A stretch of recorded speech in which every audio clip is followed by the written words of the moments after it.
It's a tough scene to show there, but it's a great movie.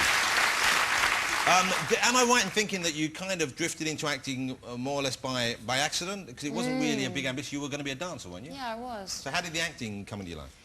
I was at an arts boarding school and when I was 16, and I'd been training for a performance, and I had a back injury, so I was out of action for a few months. And in that time, an audition, which happened now and again, an audition for a film came along, and I was the only black girl in my school, and that was the remit for the part, so I went along. And you got the role? I think it was partly because I just had no expectations or ideas about what acting really was. And I didn't really care. So you weren't scared by the prospect? Not at all. It was the film with Nicole Kidman. It was Flirting, is that right? Yes. Is that the stuff? Oh, wow, look how young you look there. So sweet. And yet you kept your sort of, I know it sounds, but the real life going, because you kept going back to school, and then you went on to university, didn't you? Even while you were still working in Hollywood, and then but you were in Cambridge studying at the same time. You haven't met my mum.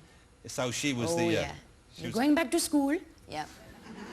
Racist? Oh, that's how she talks! I'm not sure anymore, but we can do voices.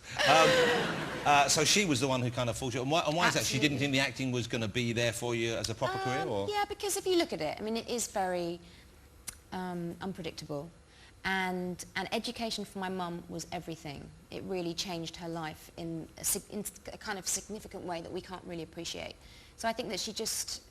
And also I'm, you know, bright and... Yeah, she wanted you to make university. Is she relaxed about you being an actor through choice now? Is that? She's well chilled now. Yeah. Yeah. Well, she's seen you do it, and you've won several Oscars. Yeah, lots of Oscars. Yeah, exactly. I'm bored of my Dozens. Oscars. You got too no many. more room for them. Matter of fact, they've been written out your CV. You've got so many.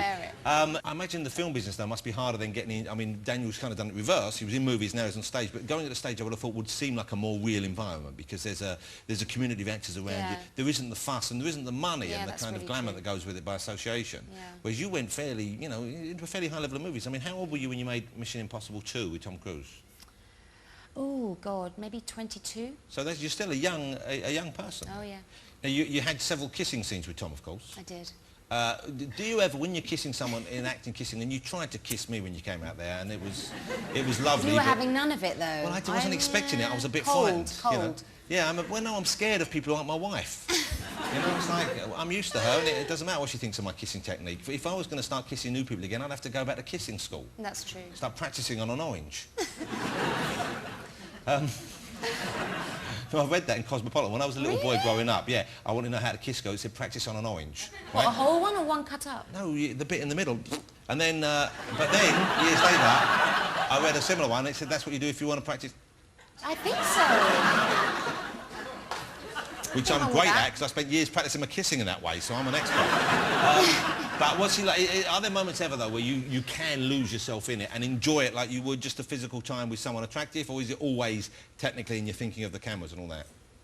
Well, with Tom, it's always thinking about the cameras. There was one scene we had to do at the end of Mission Impossible 2, and we did the scene where we had to kiss really passionately. It's the very end. And he goes, oh, God, that was terrible. Thandie, come over here.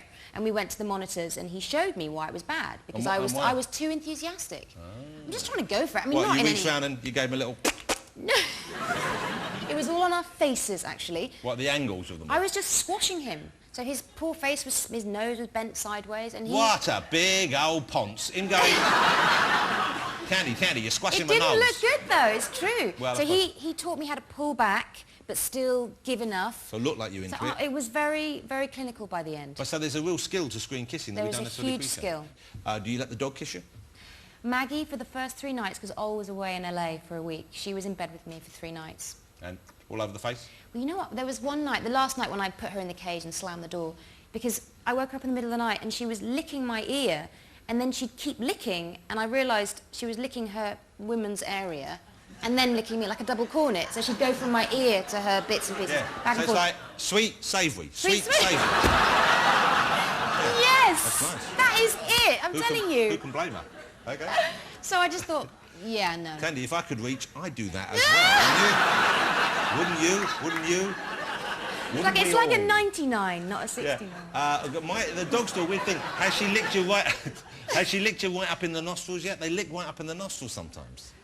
No. You got that treat to come. Oh, no, I haven't. So Thandie, how lovely to meet you. Thank you so much for coming on the show. Oh, I should ask you one more thing before you go, because you're going to be in a movie, which I'm really looking forward to, with Simon Pegg, and directed by David Schwimmer. Is he in it as well? No. Did you enjoy working with Schwimmer and Pegg and Schwimmer? What a triumvirate. It was amazing. I love Simon Pegg. I had this idea that comedians were kind of morose and a bit depressed, but he's just having a wonderful time all the time. He's so grateful and incredibly sensitive and kind. It's just lovely. Is it tricky working with comedians and you know they're going to try and be funny all the time and that? Do you feel you have to compete with them and try and join in like that? Or?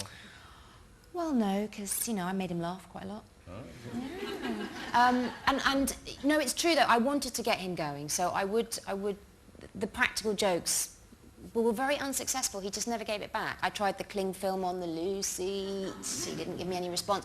Then I did this amazing thing, which I was chuckling about for at least 2 days before I did it. King-size Mars bar. Try this at home. It's completely fine. King-size Mars bar. Squash it down. Put it into 3 sort of mounds, squash them together, put a tail, absolutely like a turd, I can't tell you. So I put it in his trailer, inside, and I got a pair of old Y fronts, smeared some Marmite, and it's a lot of practice and work.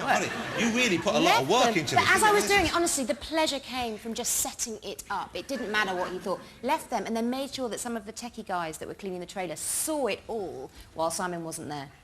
And what did he do when he saw it? Gave me nothing. He probably ate the Mars bar. He gave... I know. He said, look, just like your dog, she's left some savoury Listen, Marmite to look finish what it off. I did for him. A joke and a treat all at the same time. But that's a lot of work. Have you done... It was worth every second. But he didn't respond.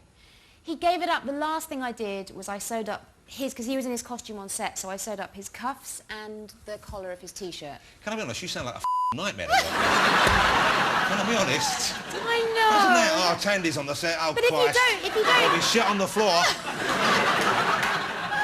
But that's great that you're really joining in there. Oh, I was joining in. But no one was joining in with me. Thandie, thank you so much for being a charming guest. Oh. Ladies and gentlemen, Thandie Newton. Thandie, you were wonderful. Thank you.